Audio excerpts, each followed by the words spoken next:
Bachelor of hotel management లో university first rank, second rank, third rank. Sun International, Visakhapatnam, Hyderabad. ఆత్రంగా అవినీతి చేయడం తప్ప అయ్యా కొడుకులు జోగి రమేష్, జోగి రాజు మధ్య సరైన అండర్స్టాండింగ్ లేనట్టుంది. పాపాలు పండి దొరికిపోయినప్పుడు తోడు దొంగలిద్దరూ ఒకే మాట చెప్పాలన్న కనీస పరిజ్ఞానం కూడా వీళ్లకు లేనట్టుంది. అగ్రిగోల్డ్ భూములు కొనుగోలు వ్యవహారంలో జోగి రమేష్ పుత్రరత్నం జోగి రాజును పోలీసులు అరెస్ట్ చేసినప్పుడు జోగి రమేష్ ఆవేశంగా రోడ్డు మీదకొచ్చి అటాచ్మెంట్ లో ఉన్న భూములని ఎవరైనా కొంటారా అని ఆవేశంగా ప్రశ్నించారు.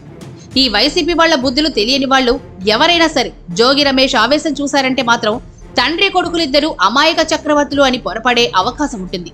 కానీ వీళ్ల జాతకం అందరికీ తెలుసు కాబట్టి ఎవరు అలా అపోహపడే అవకాశం లేదులేండి. రోడ్డు మీద తండ్రి ఇలా ఆవేశంగా ప్రశ్నించాడా?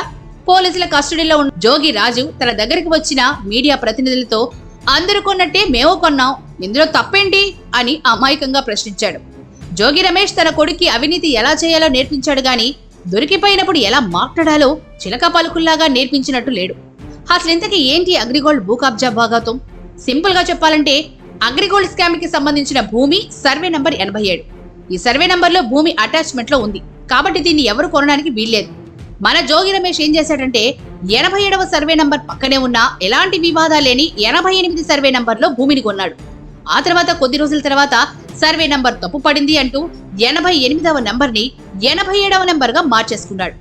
ఈ రకంగా అగ్రిగోల్డ్ భూములు కబ్జా చేశారు. కొన్ని నెలల తర్వాత అదే స్థలాన్ని జోగి రమేష్ బినామీ అయిన వైసీపీ కార్పొరేటర్ కి అమ్మేశారు. ఇంత జరిగింది.